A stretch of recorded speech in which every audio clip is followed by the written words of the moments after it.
Okay, so when we start to say factor, factor is simply division. But we say factor because we've got numbers and letters now. So when we talked about learning names and titles, words and what they mean, we now have to associate factor with division. So when I'm factor by grouping, as you recall the last lesson that we had something that looked very similar to this. Okay, so we had an R. Oh, let's bring that. Let's do this a little different. Let's try that again. Let's go R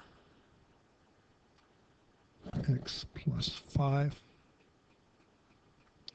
minus t x plus 5.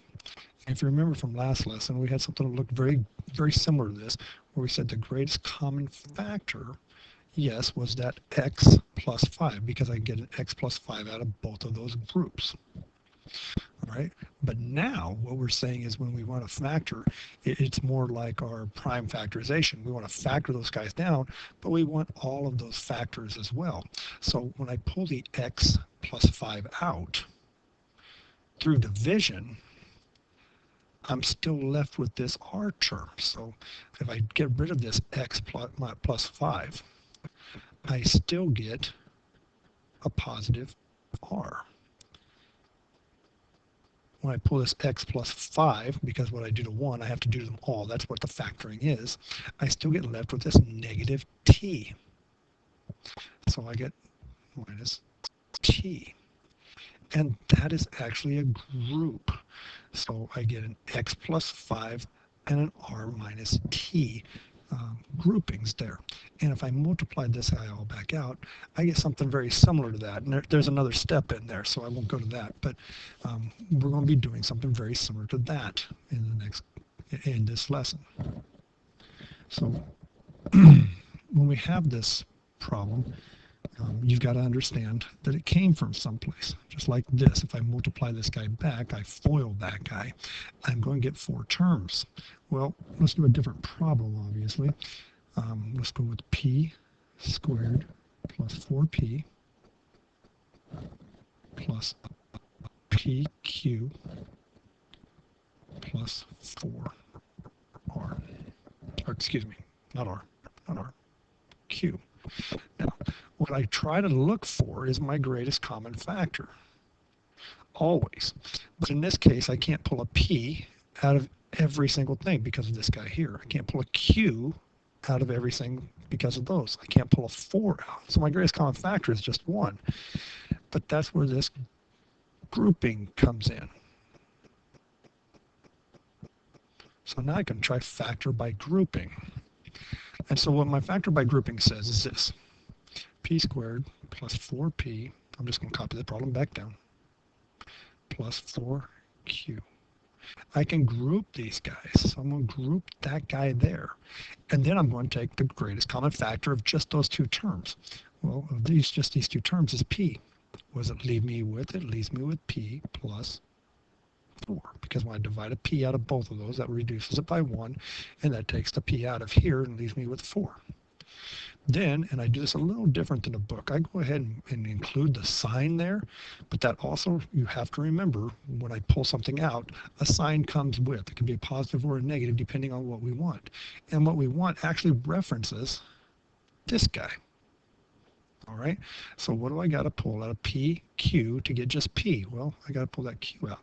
And it needs to be a positive q to maintain this positive p left in. So can I take a q out of both terms? Well, I can. And when I pull a q out of this one, as we said earlier, it leaves me with p. When I pull a q out of there, it leaves me with 4. And now you can see exactly like that previous problem, where I can pull that p plus 4, that group of p plus 4 out, and it leaves me with p plus q. Now, like I said, these guys come from somewhere. So if we FOIL this guy back, right, this is always a good way to check our answer. Our firsts are p squared. Insides, excuse me, outsides are plus pq. Our insides are plus 4p, and our last are plus 4q. Now, as you can see, this changed from up here just a slight bit. The order changed, but I still got a positive 4p. It just falls in the third term now, where this guy was in the second term. It's still a positive 4p. So the order really doesn't necessarily matter. What matters is when I distribute this back out, which is multiplication, it comes back out to these two factors. So these guys are the same thing. Let's give me back to black here. So let's do one more, because this one poses a couple different problems for us. All right. 18r squared minus 2ty plus 12ry minus 3rt. All right. So as we said before, we're just going to group these guys. I'm going to do this within this problem here this time. So let's group these guys. And we can pull out a 2, right? I can pull out a 2. And that looks like it. So it leaves me with r squared minus ty. Well, over here, I'm going to look to see if I can't get that r squared back out there. Well, as you can see, I don't have an r squared. So I can't pull a r cubed or r squared out of anything because there's not an r squared sitting there.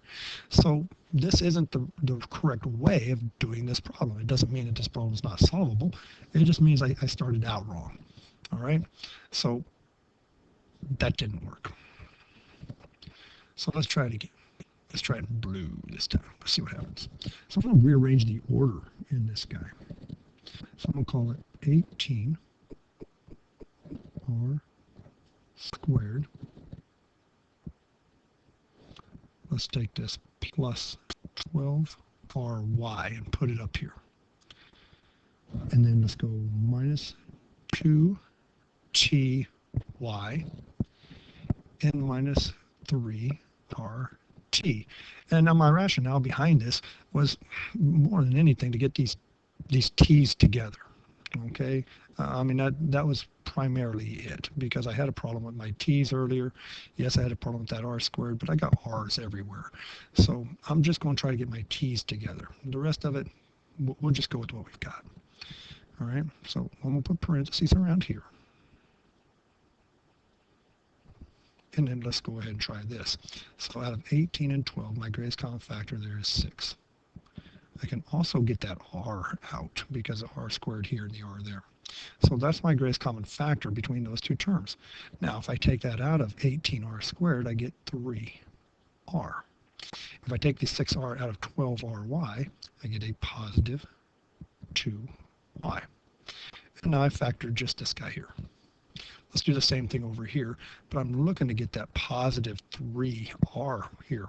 So to get a positive 3r here and a positive 2, I got to take that negative sign out, right? And it looks like I can also get a t out.